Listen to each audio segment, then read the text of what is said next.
Get on with it. Hello, everyone. Welcome to F.A.L.L.O.U.T.P.O.D.C.A.S.T episode 157. Double figures. Welcome. Living Legend. It's a futile fall showdown. All 525 songs, debatable, still going head to head. We are in round three. Finally, a work in progress due about 2026. Big love to all them who fall, including those who annotate the fall and rebirth them, one of whom we do have this evening. But first, Pemberton Walker, Alistair, how are you? I'm good, yeah. Enjoying a cup of coffee. I'll be one in the toilet later on now. I better Oh, very address. good. Straight through you, isn't it? And DB, the summer of Dan is rounding the corner, but we hope it is not the end of Dan. I am in the realm of the essence of Dan. Very good. It is my two Dans. You should see my two Dans. And of course, we'll be joined by the Mikey Twa Max, and the snare era continues. But above and beyond all of that, we have I hope we can call friend of the show, Danny No. How are you doing, Danny? Hello. Yeah, I'm fine, thanks. Did you say episode 157? I believe so. Well done. It's still going somehow. It's I imagine never. you've got all the wrinkles ironed out by now, right? We've added a few more, is all I can say.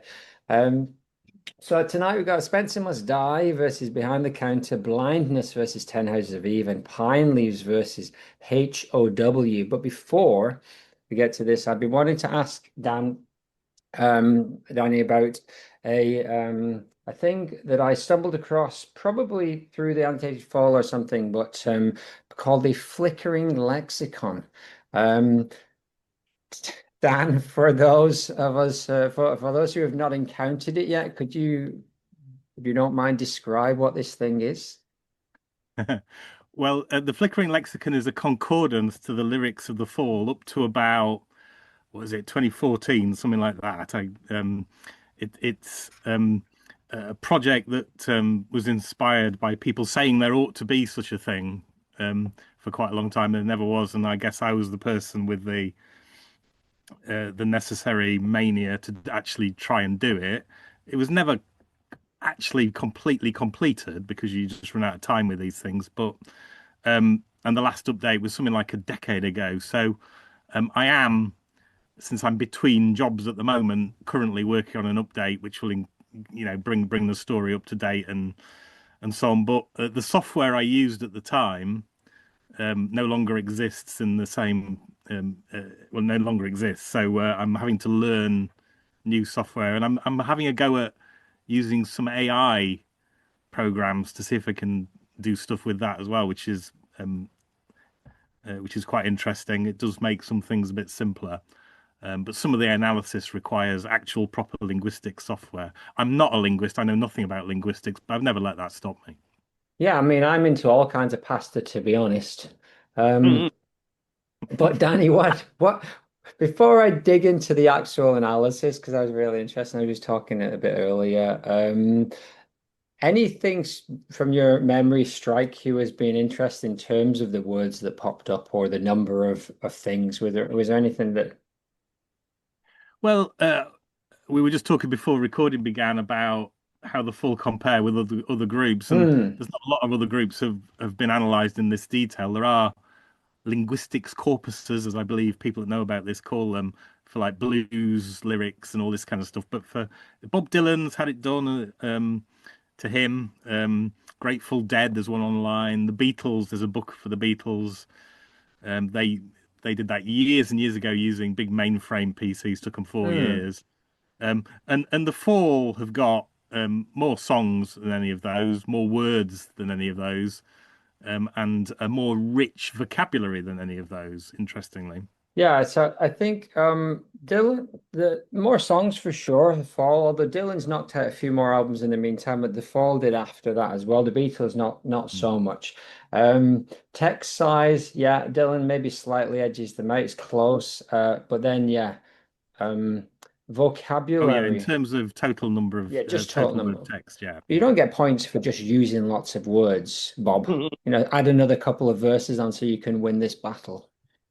But the vocabulary size, yeah, fall is like Yeah, 9,500 versus 8,000 for Dylan and 2,000 for the Beatles. So it's like objectively they are the best and smartest and cleverest band, and anyone who likes them is obviously above and beyond the average man in the street.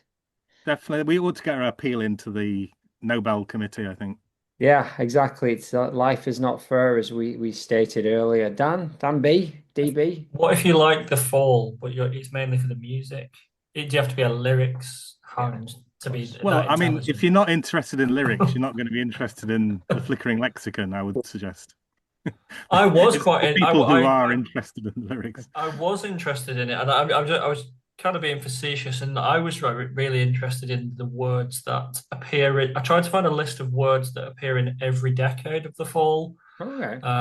because like to see kind of like what repeat obsessions are.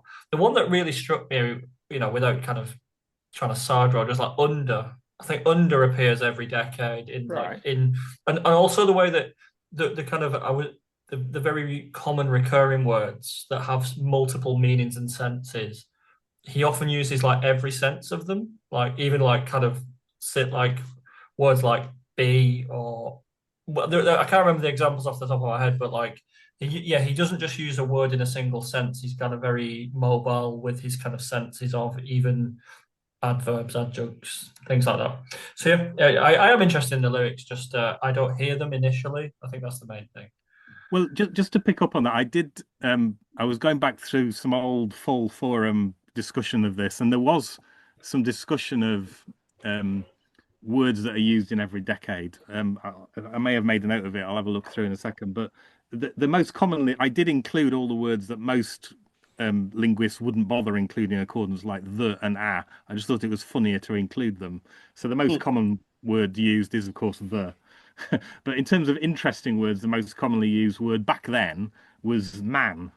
Oh, 386. The top 20 was man, then down, hey, time, etc., etc., etc. So I've got the top 20 here. The longest words, if you don't include hyphenated phrases, there's comfort blankets in there, but the longest word I found was semi-circumnavigate. Um, there's also misinterpretation and I think a made up discompos mentis, right. Yeah, yeah. microplastering, whatever that is, pre-psychognition, incomprehensibly, and transfiguration. And I can Yeah. imagine Dylan using some of those words, but the Beatles less so. But if you're using words that aren't starting with a prefix, then I thought the longest one I found was pleasurelicious. And then there's hallucinogenics and confidentiality were used as well. Advertisements, philanthropist, tranquilizers, plagiarization. Not sure that's Abdominizer is in there somewhere, I'm sure. it's somewhere in there, but it's not as long as some of those others. No. So You yeah, got some good countdown scores there, haven't you? Oh, right. indeed. Yeah, Either. yeah. I just randomly looked at actually at the M page, and Mad. It's just interesting to see, like, the word Mad, it appears in Australians in Europe. I'm a Mummy, Cowboy George, Craigness, Insult Song, Job Search, No Bulbs, Pumpkin Soup, So-Called Dangerous, NWRA. It's just really interesting to see that with a body of work this size, I'm sure you could do the Bible code trick and work out, hidden messages in all of this. But yeah. So did you And find it the most wordy year, by the way, was 1982.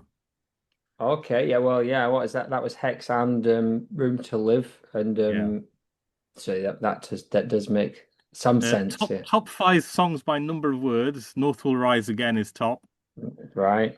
Bottom five, Das Boot. Fair enough. Heads that list. Um, and so there's different ways in linguistics of calculating richness and so on. It gets a bit complicated. With some measures, Das Boot actually comes top because there's three words in it, none of which are repeated, which means it has a score of one, which puts it top. So Right. you have to look at other ways of doing it. Yeah. That's good. So I mean, back in the day, did you find s- some a sense of achievement as you rounded the corner, or was it just pushing the futility of life even further? Well, that's what it is, isn't it? It's a daft idea to do, really. Particularly when I did it, when the fall was still going as Yeah. well and still adding, and I did run out of time really to finish it properly. But I will have a go now and do it properly and update it. But yeah, I mean, it's trivia really, and it's a daft idea. But there's a guy called Matt Davies who is or was at the University of Chester, who is an actual proper linguist who credited me on a few of the things he's done, and he Nice. used his own corpus of fall lyrics for his own work and has published on it. So there is actual proper academic stuff being done.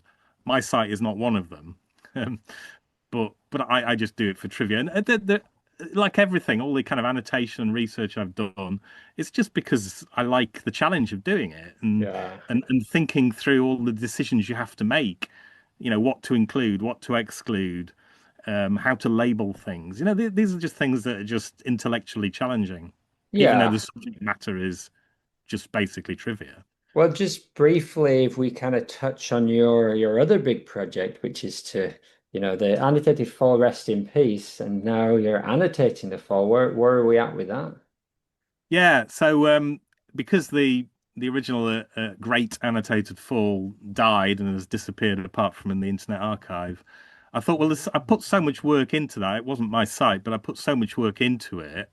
I can't let all that work go. So I've recreated a site.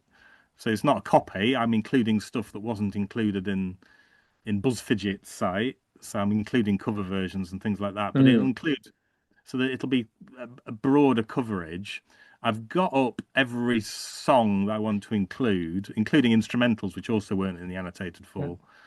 Um, so it will be as much as possible everything theoretically, including some stuff that was never recorded or performed as well. So Yeah, I noticed you had like things like classical gas and stuff, which I think are on the track record or whatever. yeah, Is that what yeah, it's that's called? right. Right? Track Yeah, yes. record's broader as well. Yeah. Yeah, that's So I've got everything up, but what I haven't finished yet is actually doing the actual annotation, yeah. and I'll do it kind of my way, but including quite a lot of the stuff that was on Annotated Fall. But I've also included a link to the archive version of Annotated Fall, so if people want to go back and see what had been said in the past, they can do that easily. Yeah. But I think it's just important to have it keeping going as a live Yeah. project. I think there's I still think stuff so. to do. There's still a lot of stuff to do digging, and what's interesting is I'm going to your site first now, and then if I need to go through. So it was the one I think, what is it? It quoted us quite extensively about Spencer talking about what Yeah. was he talking about? I don't know, which was cool. It was cool to see that we'd finally made it in the fall world. Westall. Yeah, that's right. Yeah. Um, yeah, and then coming through, and then of course, like I'm making my notes of which I'm cribbing a lot from the I did fall still, and Danny's name is just in every single one. Your name is just in anyone. So yeah, absolutely. Well, good luck. I hope the Lord rewards you for your I work. expect no reward from the Lord, but I That's what Bede said when he was doing his history of Britain as well. And Yeah, exactly. and I think look how history is a remembering lot, him. if people choose to compare me to Bede, then obviously I can't stop them. No, or Gaza. It's we all want to remember it for something, don't we? All right, let's crack on. So, Spencer must die up against Behind the Counter. Come on.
behind the counter,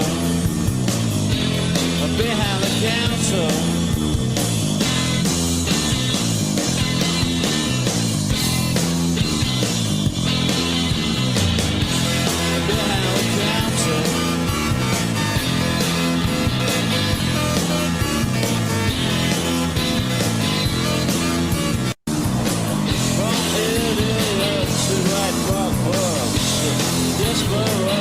Alrighty, so yeah, Spencer must start for Levitate. What was that? 97 and behind the counter, middle class revolt. Can't remember. 94.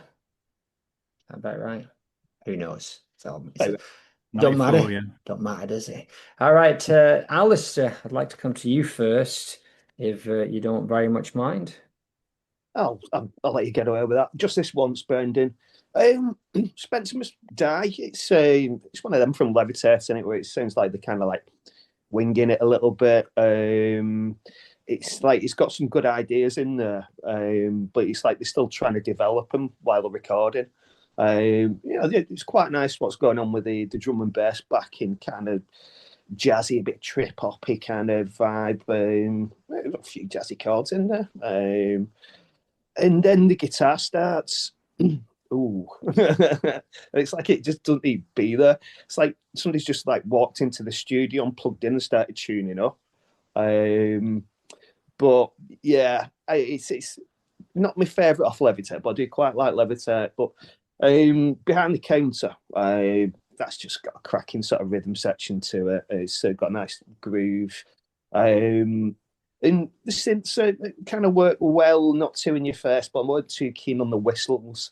It gets a bit samey, sort of like structure wise, a bit kind of predictable in that way. They could have like chucked a curveball in there if they wanted to, but it was kind of a bit of a return to form for me. This because I think it was a single, wasn't it? I think so, yeah, because it was actually like I just started uni when it came out, and it's student radio played. I've probably said this about 4 or 5 times at this point. So this is my first like proper in the moment like fall like song, I think, whereas like they're in real time getting into it, and yeah, so it was a single, yeah. Yeah, well, I kind of like spent a few years being disappointed listening to Peel because I wasn't too keen on sort of some fall stuff around this era, like, but I did think that this one was like quite well written, and it was catchy, and I think it probably did quite well at Festive 50 that year. I'm a bit surprised, Al, that you like this one because it is quite indie and jangly and not necessarily what I peg you with. But it's got that groove, though, The expression. It's all the bass and the drums for me, like, and it's got a bit of the kind of like football terracey bit when it breaks up, like Oh yeah, kind of thing. yeah, you love that. Yeah, I don't mind that. It's better than Sham 69. Fair enough. Good, good. And Danny, no, what do you reckon to these two? Well, I'm fond of Spencer Must Die, Spencer. Obviously, there's a lot of associations because Spencer did die, but Yeah. later on, and the title is obviously just because they'd fallen out at that point. I think it was co-written with him, wasn't he? As I don't know if it was the inch or dose bit, but Yeah. whichever it is. But I I think Alistair's right about it. It's a little like a lot of stuff on Levitate, which is my favorite album. Not necessarily the best, but it's my favorite. I think a lot of it would have been different had they had longer and a more stable lineup to do it. But I think it makes for a deceptively simple little tune going on here. There's a few things in there that if you listen to it more than once, you're going to think, oh, I've just noticed something in there I hadn't heard before. Just as you were playing it then, I thought, oh, I've just noticed something. I guess because you're skipping through it a little bit, it's kind of you kind of start to notice things a little bit. So I'm quite fond of it. The lyrics are really hard to make any sense of. They're not an attack on anybody. It's not about Spencer, as far as I can tell. It's not about anything in particular, as far as I can tell. Yeah. Really, really quite difficult. And the Peel version is just as garbled as the version on the album and the sing and so on. But the stuff there about seems to refer to episodes of the X-Files.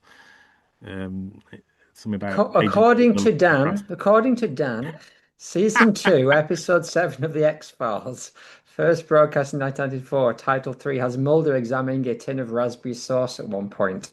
Correct. Yeah, there you go. So it's got to be that, hasn't it? So yeah, I do quite like it. But compared to Behind the Counter, I think it's just not quite as good as that. I think Behind the Counter is not perfect either.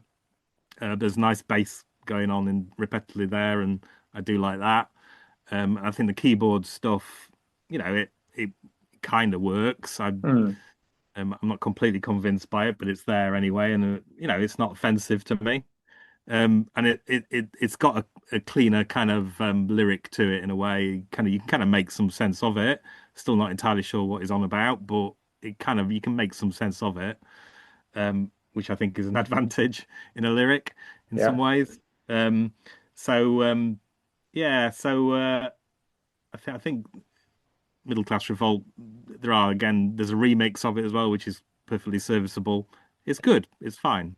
So yeah, I appreciate it. Me too. I'm actually a big fan of Behind the Counter, probably because of that look like more nostalgia, but it isn't. I always do like the indie side of the fall. I'll get to DB in a moment, but first, Max said Spencer Must Die. This has grown on me since first listening, but still kind of weak. The verse has parts like the Bristol sound, which was popular at the time. Porty said and the like. It's growing on me a bit more. Whereas Stuart says one of my least listened to albums because it was unavailable when I was mainlining the catalogue in a burst of enthusiasm years back. I always forget what this track is and pleasantly surprised every time. Nice deep bass throbbing live drums that sound like a drum and bass break in tonality with a pensive mezz. Unfortunately, the guitar sticks out like a sore thumb. He agrees with Alistair on this, and the combination does not work.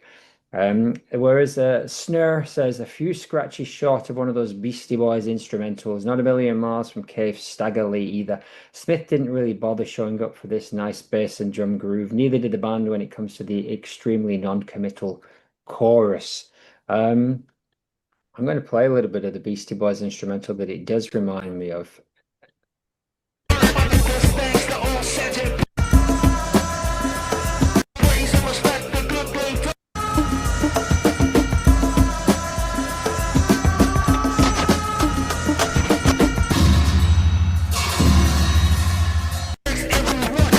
Don't know what I'm talking about. It sounds nothing like it. It really doesn't. No. DB, what do you think? Well, let me just recap how we got here. So Spencer Must Die defeated Lodestones and New Formation Sermon. Okay. So possibly explaining its presence with us. And Behind the Counter beat Hark the Herald Angels and The Night, the Devil and Death in a very ecclesiastical Indeed. We've also got Death here as well, so maybe that's the route for Behind the Counter to get to the final. I actually wrote some notes here. I'm going to read them verbatim just for this one. Spencer Must Die, I wrote, Campag Veloset listening carefully. Interesting seduction routine. It's a very muted vocal, isn't it? It's very bit of a come hither kind of thing from Miz. I wrote some lyrics down that made me think that these are, well, I don't like the word plagiarism. A text that he's put into work. Superb sunflowers from the outskirts. The melodic experience amplified over centuries. Feels like some kind of PR bump that he's malleated into a form that I quite like. The song, it's all right. Behind the Counter, the only note I've written is kind of generic, but in a style I really like. As previously discussed, early 90s indie fall it's very much for me. This is one of the better songs on Middle Class Revolt. I think you can tell that you're a fan of a band when they sort of sound like they're phoning in what they do, and you still really love it. And that's how I feel about this. Yeah, a little bit. Yeah, I think for me the big the Spencer Must Die with that nice big beat. One of the Shanley's last stabs, wasn't it, Levitate? We don't really know how much he was actually doing, but I'm taking it that most of the bass lines on that record were Shanley's last dance. Blown Out Mez, it ambles along pretty nicely. It would fit nicely on a compilation where it's kind of just moving along, but I don't think it's got enough. Even with the kind of potential precog, whether about Spencer or whether it's a comment on Princess Di. If it is, it's a very oblique one. Center Vichy, JJK Mel, aka Mel PBLE, as you said, Dan's speciality superb sunflowers. Sean Connery, Mindzine to purchase with its complements. Violence goes all fragmented zinc slip, amber dash. Yes, indeed. Yeah, and so I think Simon Spencer was the duo was called Inch, the Pete Walkman Boys, and then Dos was, I think, his name when he did solo stuff. And yeah, and then in terms of what the internet people think about Behind the Counter, is that some actual melodic singing from Mez? What a sellout! Only joking. An absolute cracking single from my favorite 90s fall album. Even the rave whistles don't do it, which don't ruin it, which is Max. And yeah, of course, the rave whistles, like this is, I mean, you could ostensibly say Spencer Must Die and Behind the Counter are both dance or electronic-y kind of things, but they're just other ends of the spectrum. And this is Dave Bush, like with his whistle, doing some really off-color rave, and some nice guitars, like ringing out in like an acceptable way. But Behind the Counter is, yeah, it's just a nice indie song. Yeah. But also, Brendan, they do remind me like the Robbins and Bobbins by Frank Sidebottom. Well, yeah, indeed. On Saturday at 3:30, there's only one place to be. Down at the football ground. Indeed. Max Stu says, shit album, decent single about Behind the Counter. I like the bass lines, nice round and warm sound against rave stabs, but I could do with it the phaser on the guitar, and the whole guitar part could be cut without losing much. Seems to lack the juice, and when the crash cymbal kicks in, it's like they're telling us the energy level has gone up without it actually going up. And Snare says, jaunty enough entry into the better side of Middle Class Revolt. Play with just enough gusto that you don't question too hard whether the song is any good. They are tucking in all over the shop, got no time for dinner or tea. Behind the counter, every car I see, they're always picking on me.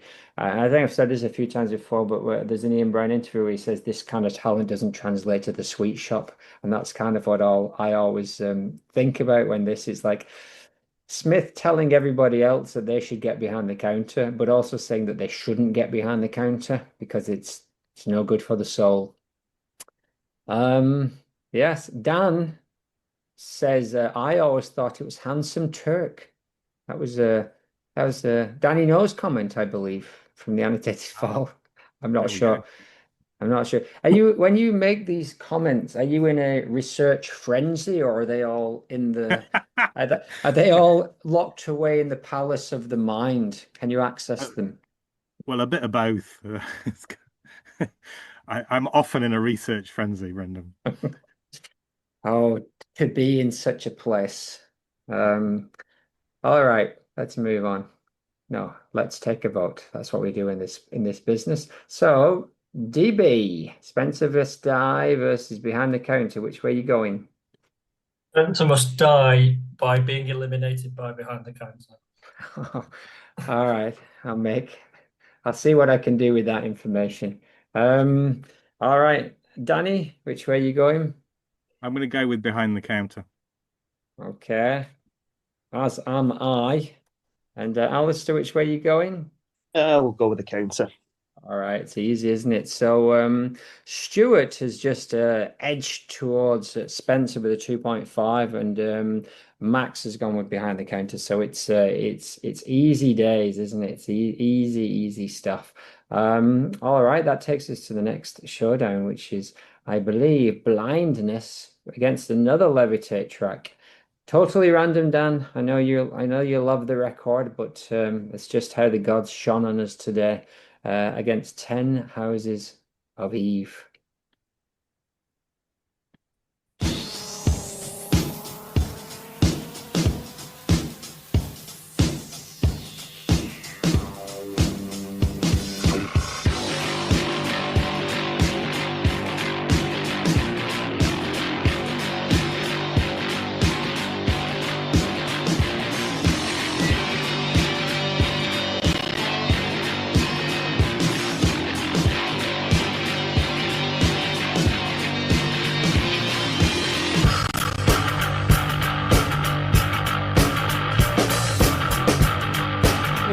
is evil. Welcome. Living legend.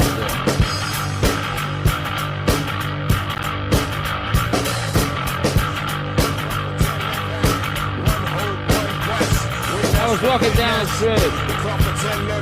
I saw a poster. One hope, one quest. Witness the fitness. The crop of 10 liveth. One hope, one quest. Twigging.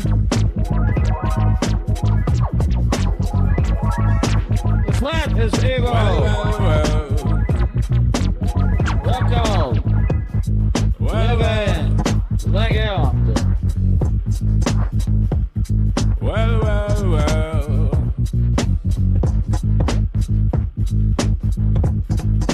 I was walking down the street. I saw a poster at the top. Look.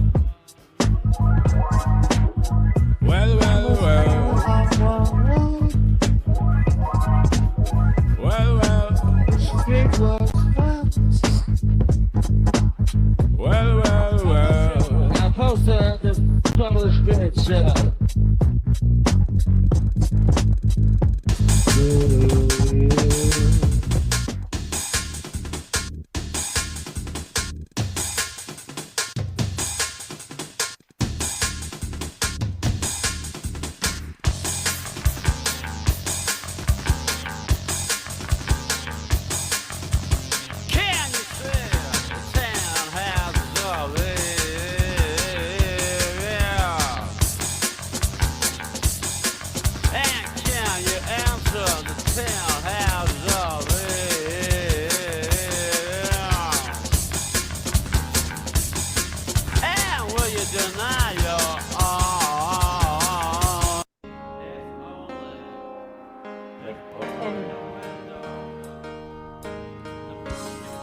if only, oh, if only thou could, in a rap sort of style, understand.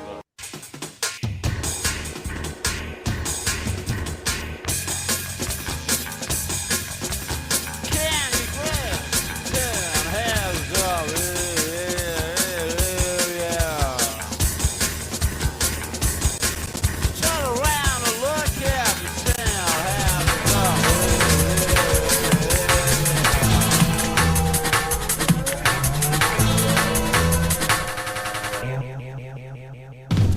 Here we go, walking down the street. The get the funniest looks from everyone we meet.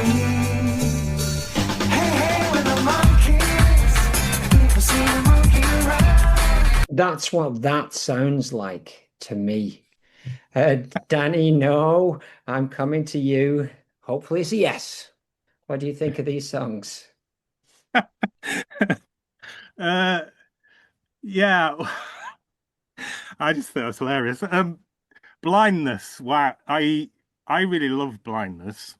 It's not popular with everybody, I know, but there's something like 5 different versions of it, or something like that, which is slightly different. But I just love it. I put it as a kind of almost like an anthem for the fall for quite a long time. They could just play it for hours on end, really. Just increase and decrease the intensity of it. I put it in the same bracket as things like Dr. Book's Letter or 50-Year-Old Man, where you just kind of keep it going as a monolithic kind of sound, particularly live. I just love it.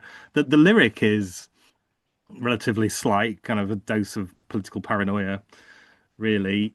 Not a huge amount to it, but it works as a lyric. But I just love the way it just keeps going the same all the way. And the Witness to Fitness stuff, which is a record I love anyway.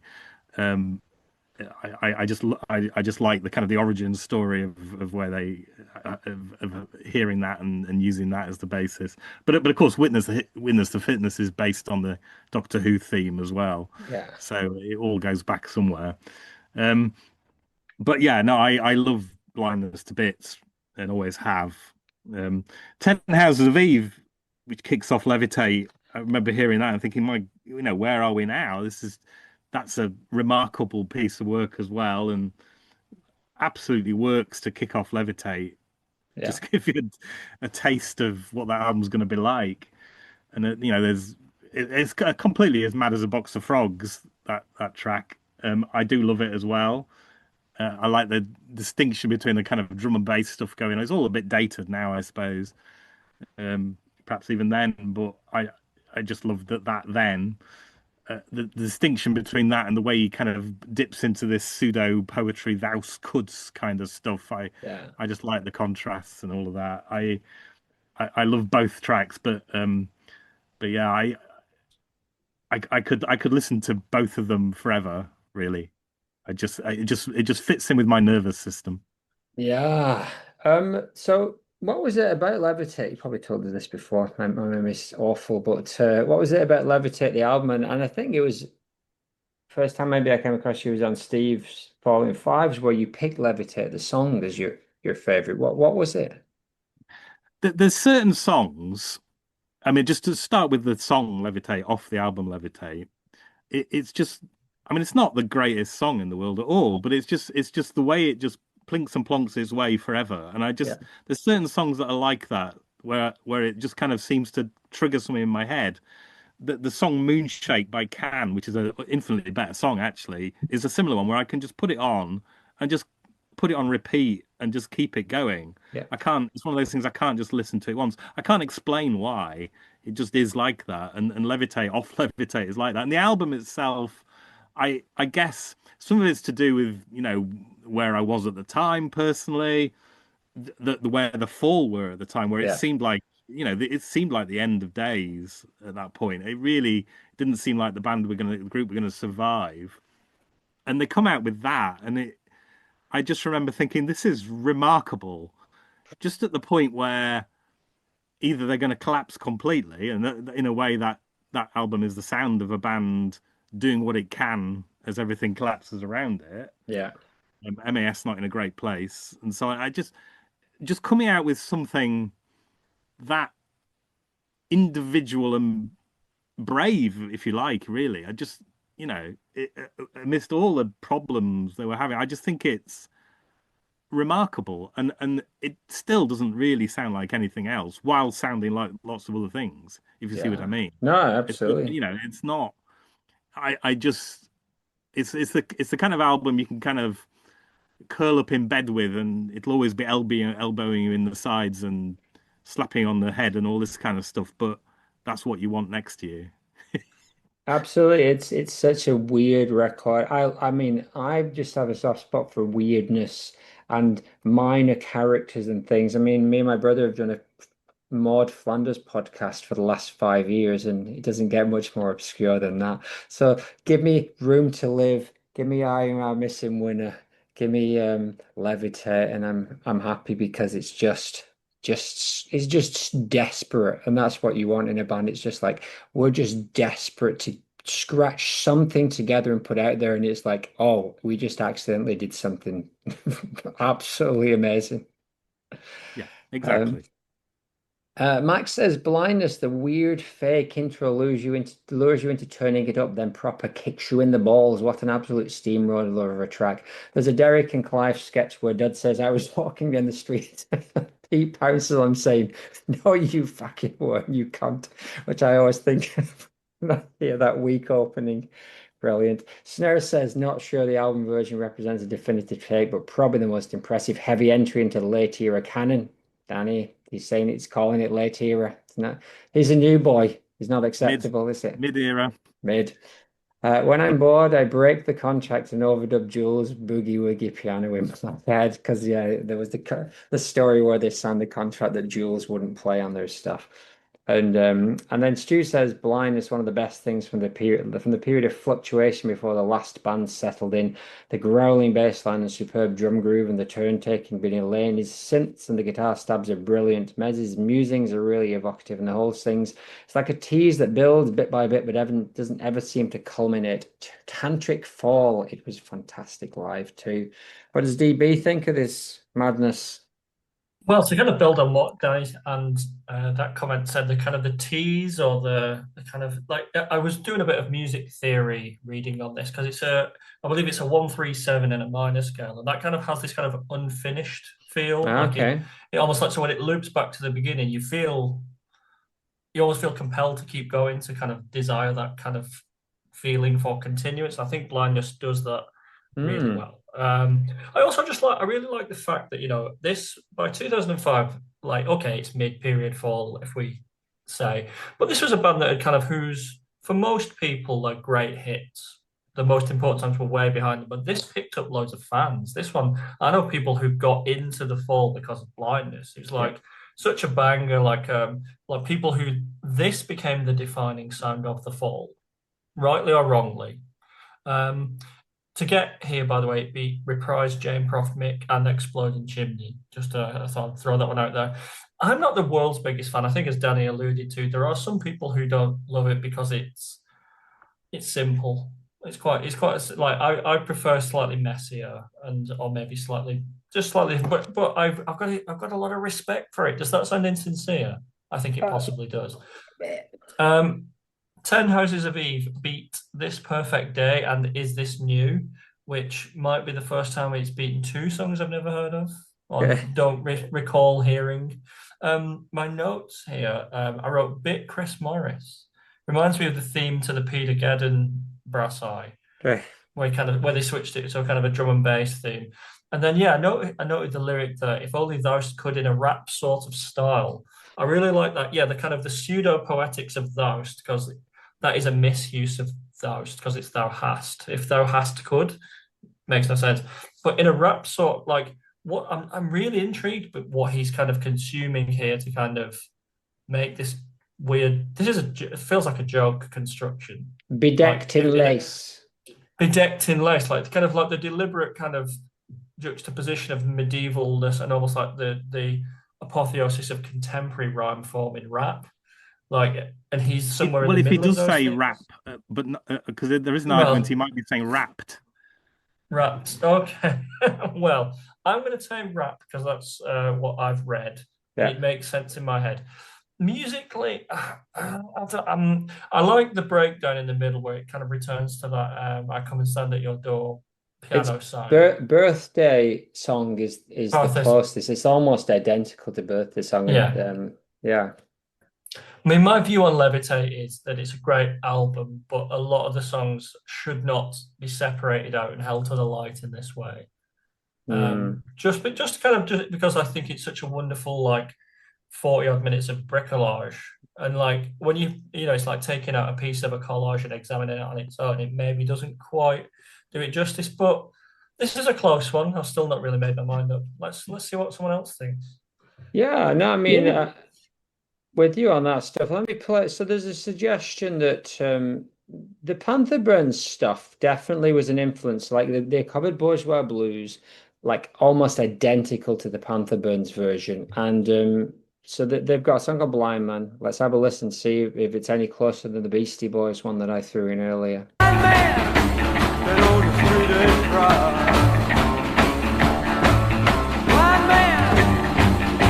Stand on the street and cry.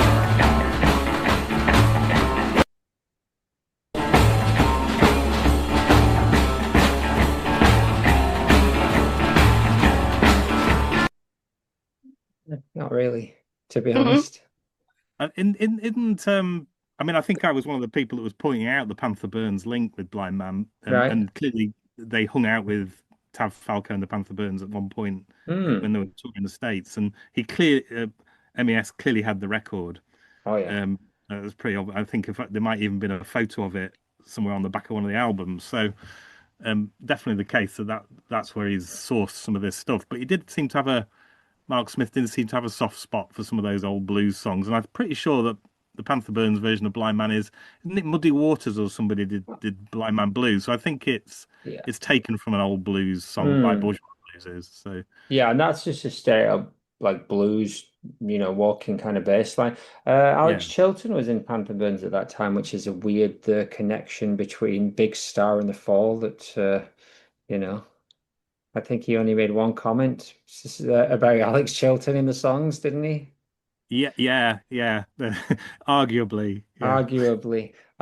Alistair, what do you reckon to Eve and blindness? Well, blindness. It's a belting tune. The production on it, I really like. I think it's just that the sound of the bass and the solid drumming kind of spine of the song keeps it going. Dead repetitive. Don't mind that. Bit of repetition occasionally. Good vocal performance, and did not pick out the "Do you work hard" bit in there. Mm, Bit of recycling. yeah. Definitely not a short one, but it's kind of like they maintain that kind of like dancey groove to the roots maneuver, but with the sort of nastiness of the bass sound, good combination. 10 Houses of Eve, it sounds a bit mashed up for me. Kind of mentioned the piano bit, which just sounds like it's demo mode, and you got the junglist thing going on, and separately they'd probably work quite well, but like it just sounds chucked together. Yeah, a little bit on the half back side. An interesting one to start the LP with, but I do like the LP. But this one, I just, yeah, I struggle with a little. Which is interesting, Alistair, because you often talk about half-baked and crappy and shitty ideas appealing to you, but not with F.A.L.L.O.U.T.P.O.D.C.A.S.T. No, that's just generally my approach to life. Very good, very good. Do as you do, not as you say. The whole Max has more than once talked about how he listened to the beginning of 10 Hours of Eve and then basically turned off the album and didn't listen to the fall for like 5 years. So here is him telling us this is the song that made me rage quit listening to the fall. I'm not even joking. I still think it's shit, and they needed to get Mez into the studio before he got completely mashed up. To be honest, I don't think Mez is the worst, is the problem with this song. But I have a very soft spot for it. But it is like really slim synths, tinny drum and bass light. Apparently caught the melody off a Seed song, and yeah, I mean, I actually think that breakdown with those cheesy pianos is delightful. But I've got a lot of time for Julia's kind of hand in this, and it does seem like it was just Julia or maybe Grant just trying to do whatever with the madness flying around of Cy quitting probably, and Steve quitting not long after that, and those boys coming and going, and Mez being wherever he was. And I just love those like that monkeys. I just love that era where they were just sticking like a breakbeat on everything and just like hoping that it would work, and like almost none of it did. Um, Snare says post-cog unconvincing genre chasing. I truly believe the Fall should have become a purely electronic group in the 2000s, but with Mouse on Mars, not one of those free CDRs you got stuck to the cover of future music. It's interesting the Mouse on Mars thing. So next time we don't like we're guest free, I'll do a Mouse on Mars. It's very, very long overdue. But they were on the scene when they were doing Imperial Wax, and it's weird to think like they could have gone the Von Sudenfeld route, but they didn't. They went the more meaty rock and roll route with Imperial Wax and the next few records, which is, I guess, what Smith wanted to do. For me, with Blindness here, just to go back, it's like it's on the right side of that pubby, chuggy rock. I really do like it, and I think when I did that, so I made that mix of. I put the acapella of Smith over the top of the Roots maneuver, and it works because, strangely enough, when I first did it, I thought, oh, I'm going to have to stretch it and maybe change the key. And it's like, no, it's in the same key, and the tempo is exactly the same. It's like, oh, okay, not hiding it too much. When we talked to Spen, he was like, oh, yeah, it's like, I think there might have been a bit in it. They're like, yeah, fair enough. Doesn't want to lose that 50 pence royalty check that he probably got at some point. Where are we? So Stuart says crispy and hollow sound 10 houses of Eve. When you're listening through earbuds, you get free on a plane. What's a mid-range? It creates an interesting atmosphere in sound world and prepares the way for those wistful and nostalgia-tugging housey pianos. This is the kind of track I wish they'd sat on a bit and tackled again when things were less chaotic and miserable, because there's so much potential. It's an interesting experiment that I enjoy every time. Turn around and face the 10 houses of Eve. Identity art. If only the shards would relocate back in place, and the blood will flow. Do you believe? Yes. Do you believe in life after Shanley? Is the question we must ask. Let's take the obligatory vote. Danny, blindness or Eve? Much as I love 10 Houses of Eve, I'm going to go with blindness because I love it more. Yeah, it's an easy one in many ways. I'm also going for blindness because I think there's a charm to Ten Houses of Eve, but I can't really go the other way. Max and Stu have also gone for blindness. So the boys here, I hope I'm not putting you off, but your votes have got a lot of work to do if you're going the other way. DB, which way are you going? I'm going to go with the majority as always. As always, that's how Blindness. I vote. Why rock the boat? Alistair, which way are you going? I'm not rocking the boat either. I'm going with blindness. 600 points for 10 Houses of Eve. Fair enough. All right, and that takes us to the last showdown, which is an interesting little team up between Pine Leaves off Cerebral Caustic and H.O.W. History of World off Seminal. Let us see what these can do for us.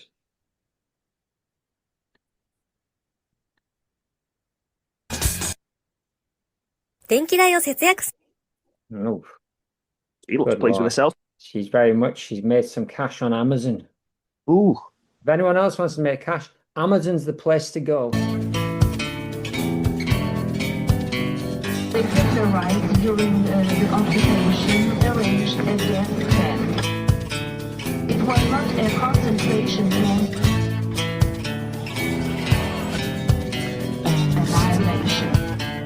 A death camp. Annihilation.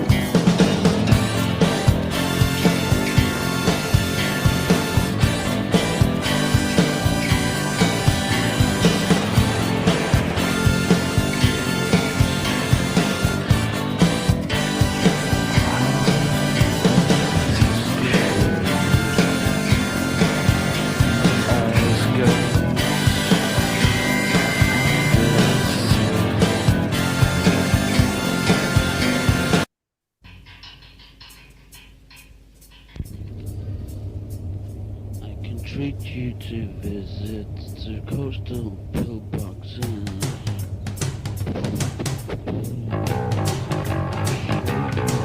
I like to delve into destruction, lust and debauches. And I am the one who stamps on all ages. From 16 to 40, over and under. I'm monolithic and the black ice on the corner.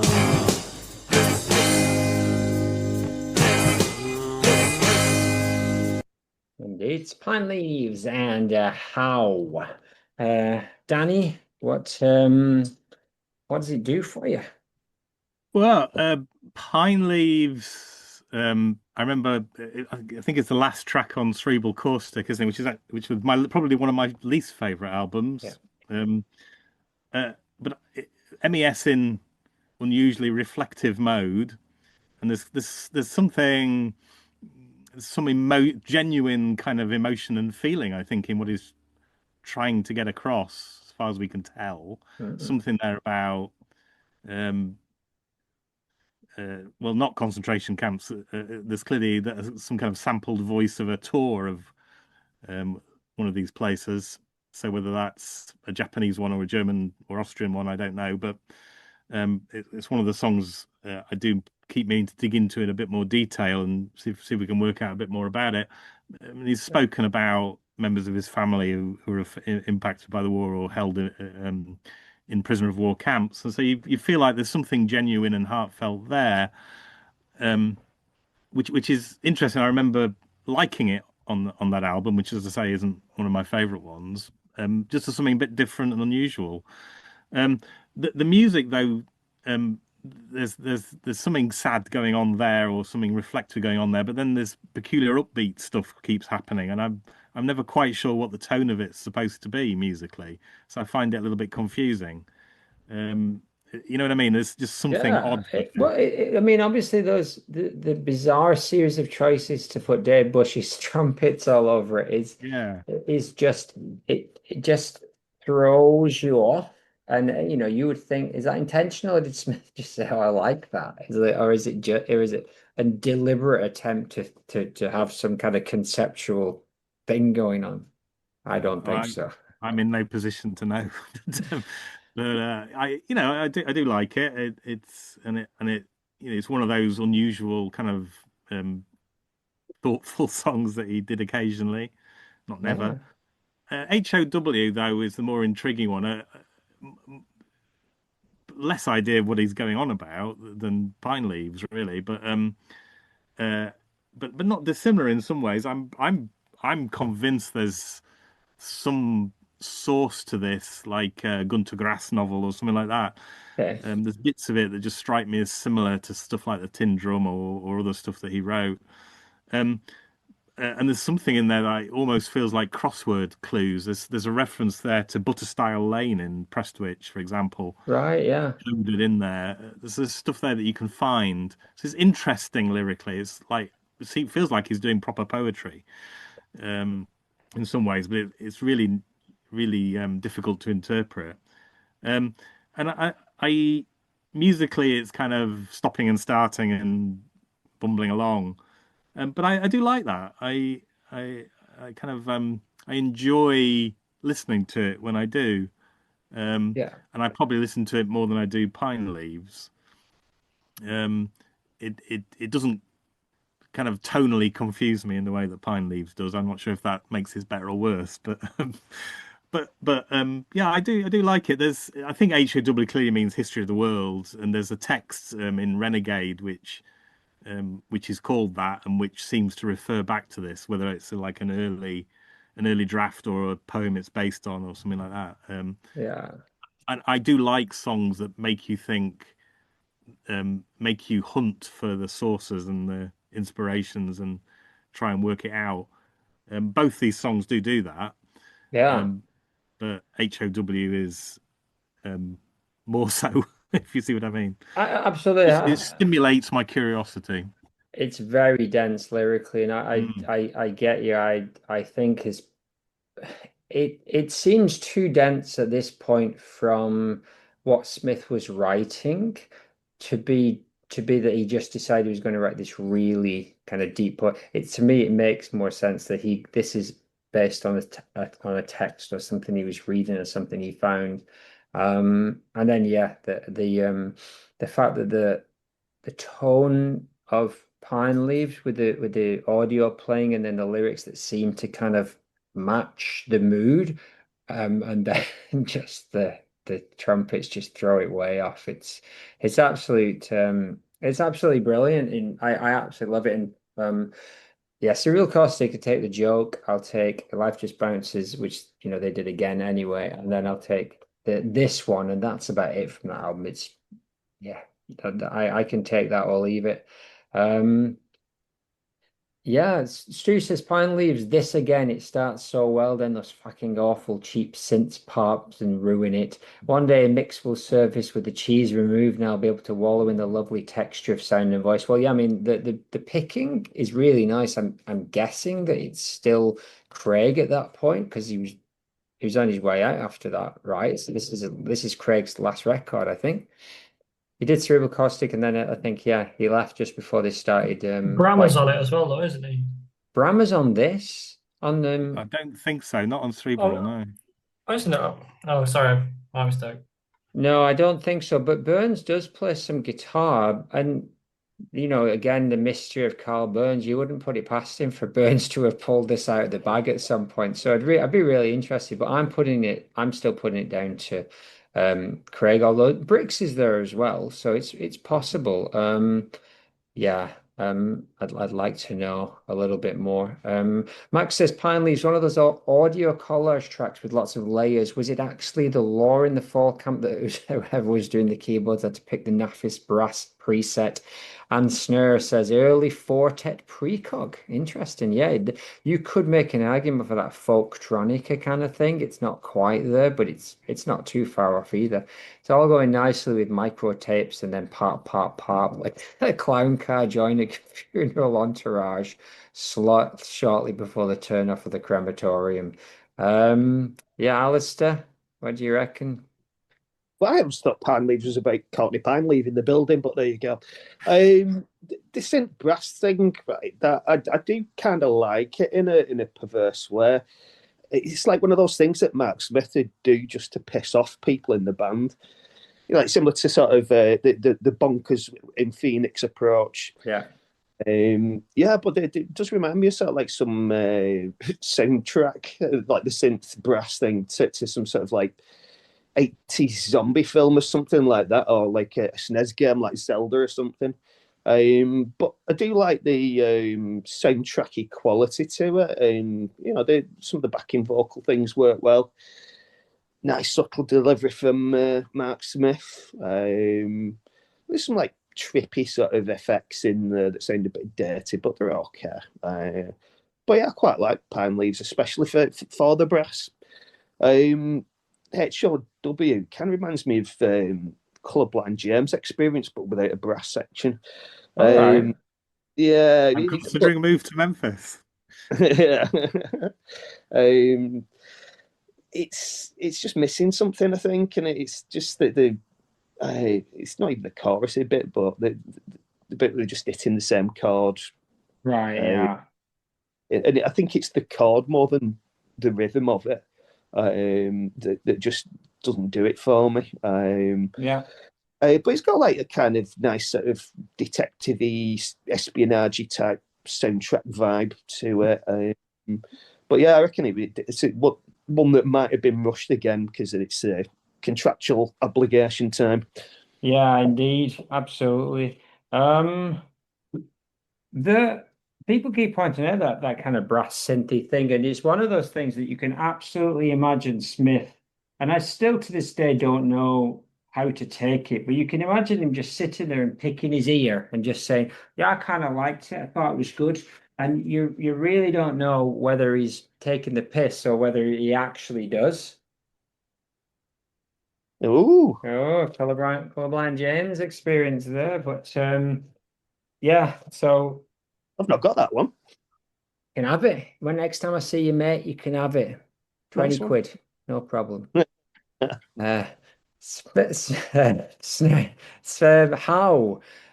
Snare says, given Seminole pissed off what most fans on its release, stride one stands up quite favorably when compared to more predictable garage rock fodder of later years. How is a decent example? Needs a big kick up the arse though.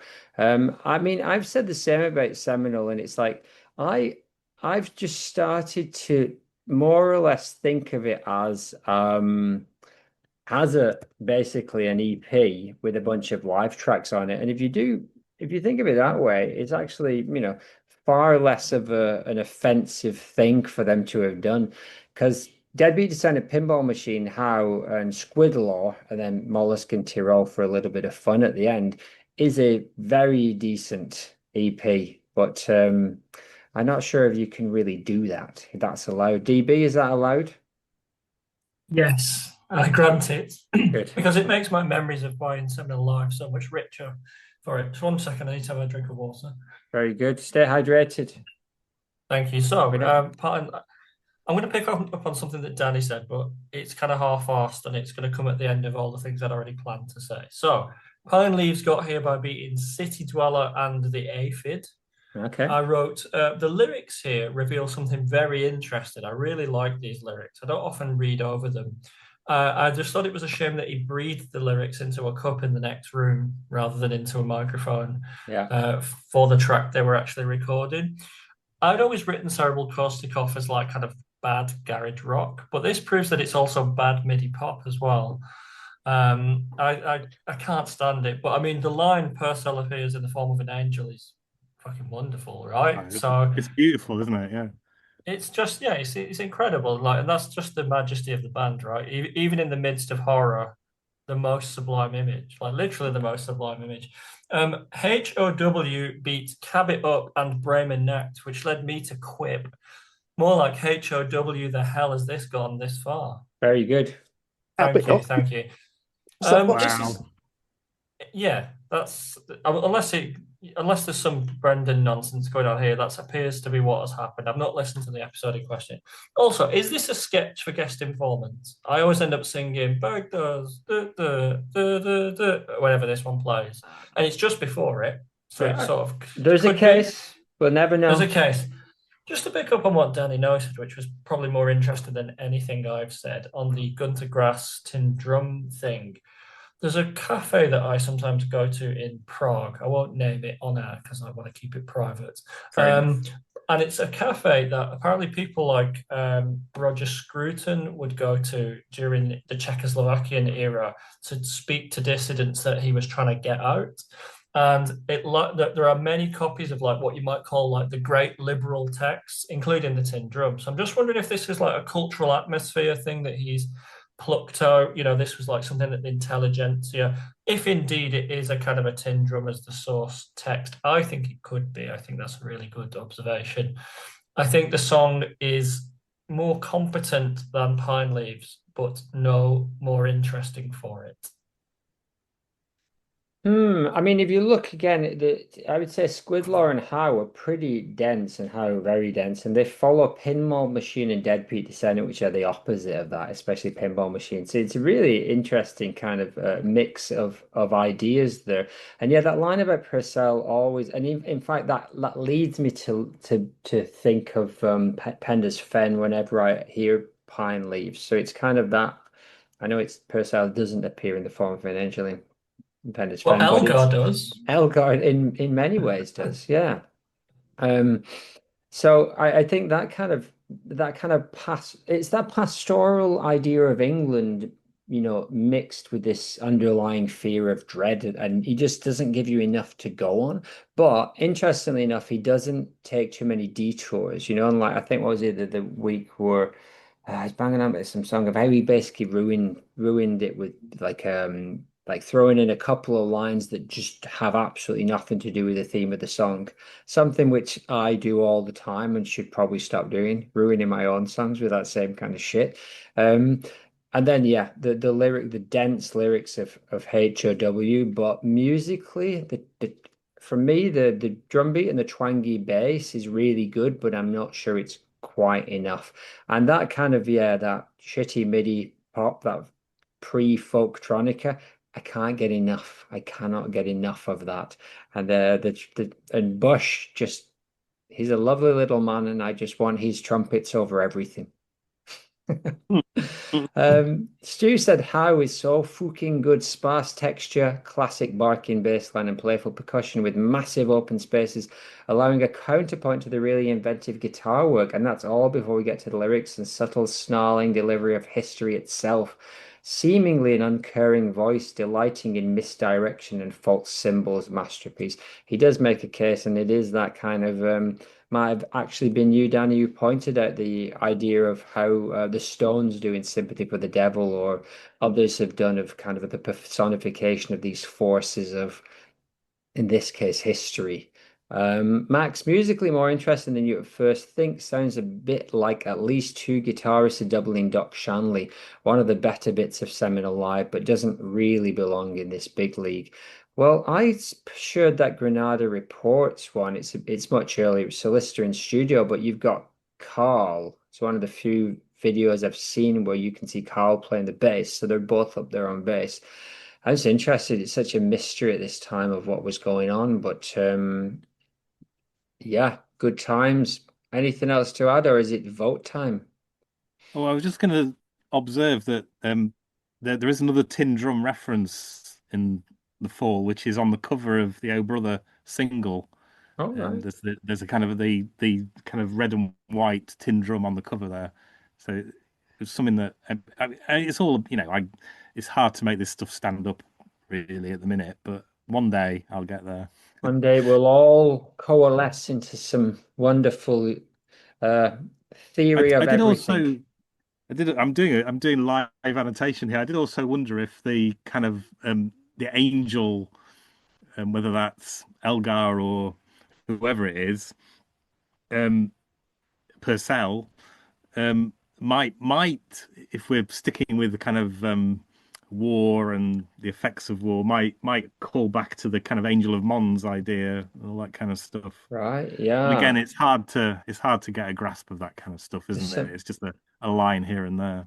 All I ask of you, Danny, is when you get to this on your site, I would like to say Dannyno said on the Fallout podcast and then explain what you said in a I could cite myself saying this on the yeah, okay. that would be dreams come true. It's a bit It does. But time for a vote, and so it is Pine Leaves against How and DB. Which way you going? Tough one, but I think just the beauty of that line in Pine Leaves wins it for me. Okay, interesting indeed. Alistair, which way are you gonna go? Pine Leaves for me, please. Ooh la la. Stuart has gone 0 points for Pine Leaves and 5,000 for How. That's how much he likes it. And this just makes it all the more sweet as I also vote for Pine Leaves. Danny, which way are you going? well. Now then, I was going to go for H.O.W. Still all to play for. But, There's you plus Max. So, but I have been persuaded by the discussion here. I think I'm going to vote for Pine Leaves. indeed, get Dave Bush another couple of pounds in the coffers there. Pay for that extension on his house in Spain. It wouldn't have mattered anyway. Here's the big reveal. Max also voted for Pine Leaves, and so it's just the lone voice of Stu. He's absolutely right, and this is where we're at in this competition. You know, for true Fall fans, these are both top notch. But we have to say goodbye, and it's goodbye we say to How, 10 Houses of Eve, and Spencer Must Die, and with Blindness behind the counter and Pine Leaves going through. Oh, indeed.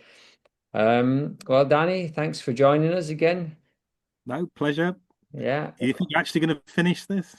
Well, we're approaching it, but I've got something that will throw a spanner in the works that will annoy everyone and at least Are take you us actually going over. to start again properly? No. Well, as we know, it's completely futile, and you nailed it with your what's yours called, which is infinite voting. Oh, the pairwise voting. It was every song paired against every other. The site Yeah. that did that has died, I think. So that my I whole project. I don't know. I was on it not too long ago because periodically I do go on it to just see just for fun, and it's a great idea, and that is of course how it should be done. Just an It is. Yeah. infinitely pairing up fall songs against fall songs until the end of time. Yeah.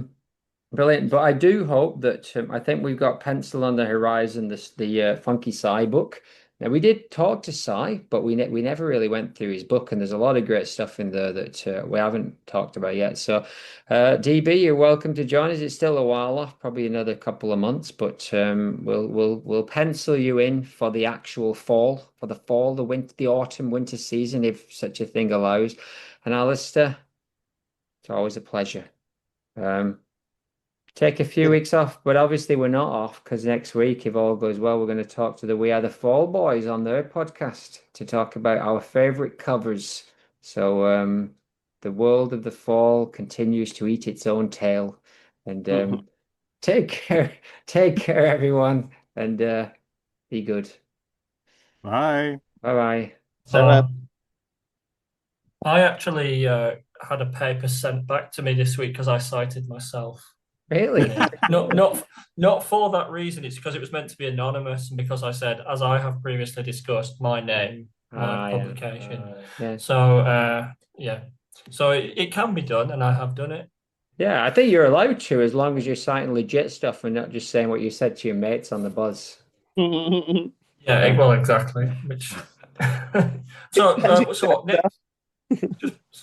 point of order. So next week we're doing We Are the Fall, and then like what, we're having a few weeks. Yeah, we have 4 weeks off after that, and then we got about 10 more episodes left of this round, and then that's when the spanner goes in the works, because I won't give too much away. Oh, go on. You can reveal it to Danny. I won't give too much away, but it involves Don Van Vliet and his back catalogue.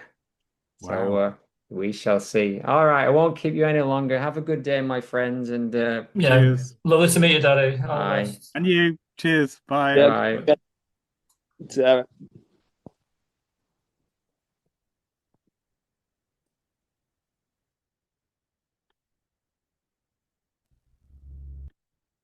It's evil. Welcome. Living. Legend.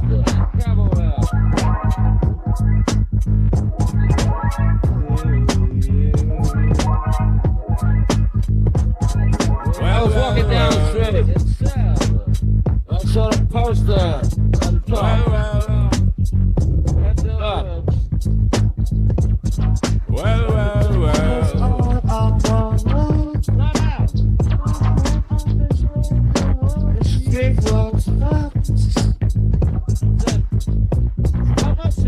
And I posted this trouble spirit shit.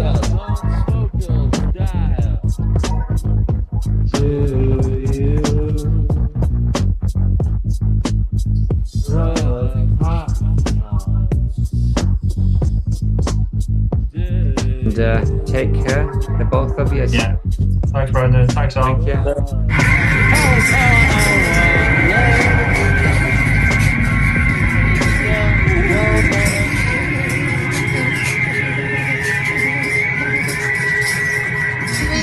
It is very panzer, isn't it, Al? It's beautiful. Yeah. I'm gonna play the whole thing.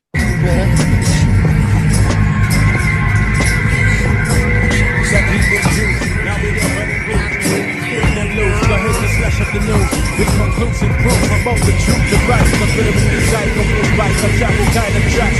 Manifest that with O's and roots, like manifest that, yeah.